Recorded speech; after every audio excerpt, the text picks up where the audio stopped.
Welcome back to the Venom Workshop. Today what we're going to be doing is I'm going to show you how to change the throttle position sensor on this X22R Max. It really doesn't matter if it's an X22R Max. Any of our fuel injected 250 cc's are the same. So it's going to be the same process to change it. So we're going to come to this side. I'm going to get my tools and get my camera in position, but it's going to come right here to this side. And I'm going to show you exactly. I'm going to get a light too so we can all see what's going on here. And let's get this changed. Okay, so we're down here on the left side of the bike, and that's exactly what we're going to be taking off. Let's see if we can zoom in on that a little better. There we go. There we go.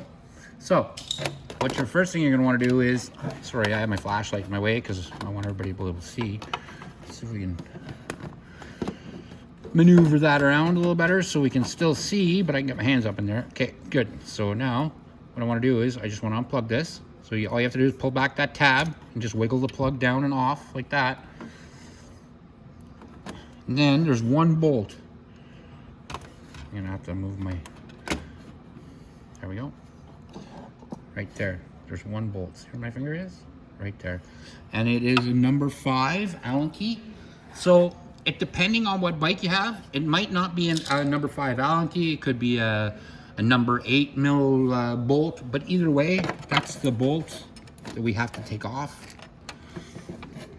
So we're just gonna come up here, get our number 5 Allen key in there, and just give it a little loosen. There we go. And then I could probably put it through here to turn it out. Yeah.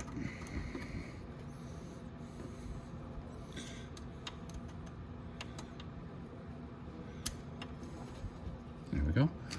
And now it's enough that I can turn it out with my little fingers here.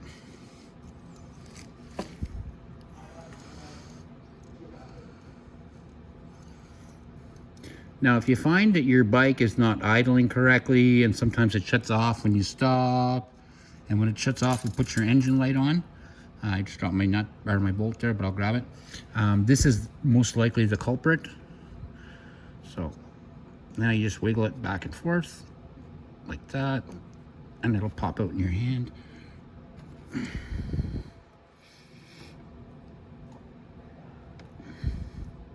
The reason it's a little stiff to pull out like that is because there's a tiny O-ring on it. And that O-ring is what's holding it in there. So, like I said, just wiggle it a bit back and forth. Wiggle, wiggle, wiggle. There we go. And it's out. So now I'm going to pull it all the way out so you can see what it looks like. And that's what it looks like. And see that little O-ring. And even now I can see that even on this one, I can see that there's a lot of carbon buildup on that already. It's a little bit dirty.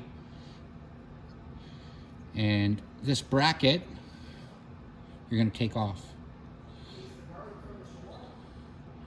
And you just have to wiggle it back and forth to get it out and lift that tab with a screwdriver. I'm gonna get a screwdriver and I'll be right back.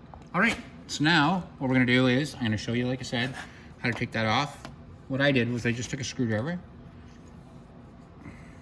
went in on this side of it, and I didn't press or pry on it hard, just a little turn of the screwdriver like that, and then just wiggle it out.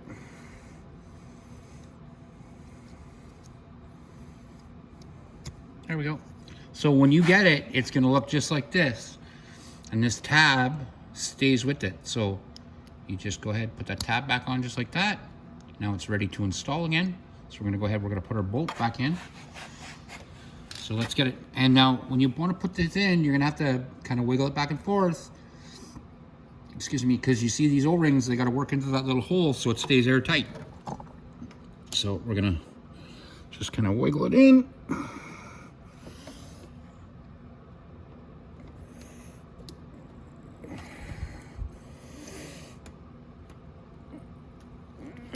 And now I need to put my left hand in there, it's a little easier. There we go. There it is. And it's in. Now I can take my nut out of my bolt. Go ahead and put that in.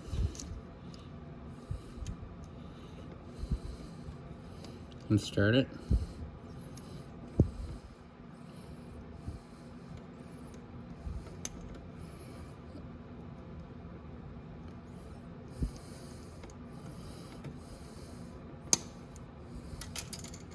of course I dropped that bolt.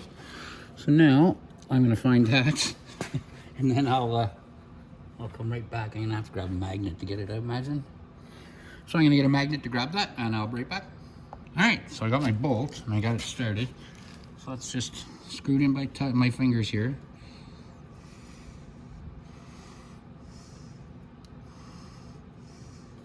Now I'm gonna get my Allen key. Like I said, it's just a 5mm.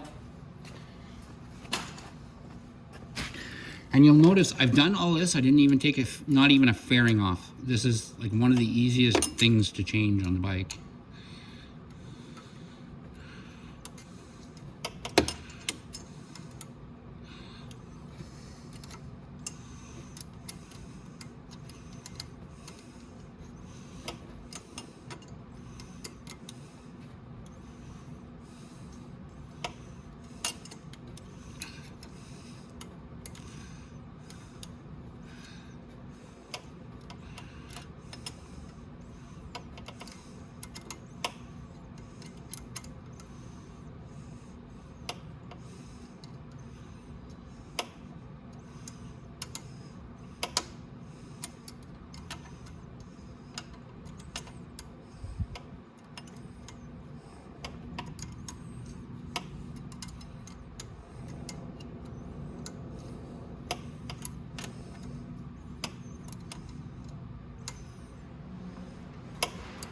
Okay.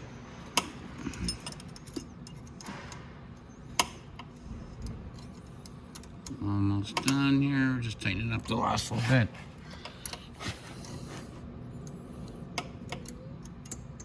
Just a little bit more.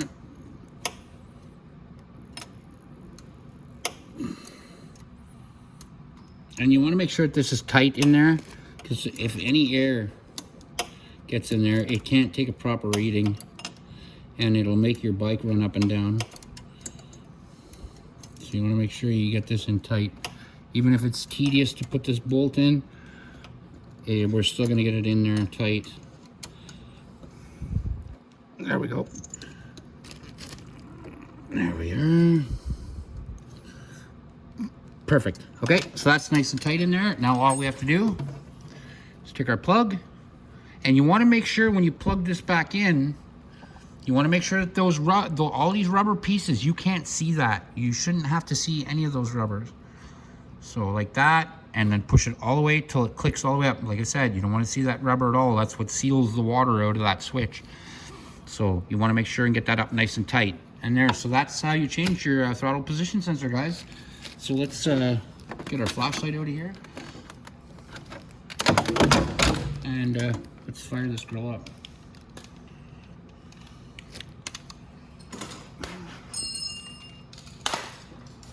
Roll out of the way. Okay, up. There we go.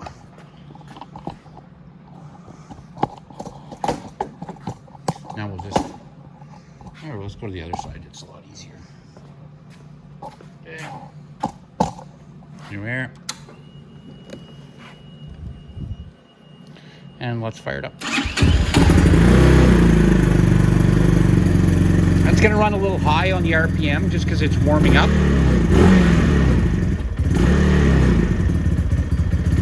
And that's it, guys. That's how you change the throttle position sensor.